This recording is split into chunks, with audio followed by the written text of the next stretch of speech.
Baxış bucağı.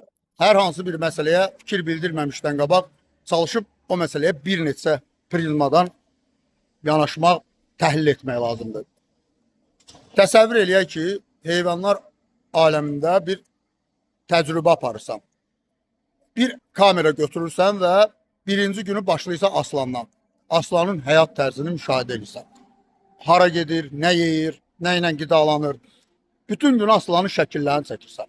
Aslan ora qaçır, bura qaçır, əl atır tuta bilmir, ona əl atır tuta bilmir. Nəhayət axşama doğru bir ceyranı bir tərk tapır, yeyir, qidalanır.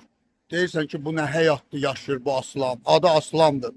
Bu nə həyatdır, yazğın gəlir, ürəyin ağrır. Növbəti gün yenə çıxırsan təbiətin qoynuna və bu dəfə hədəfin ceyrandır.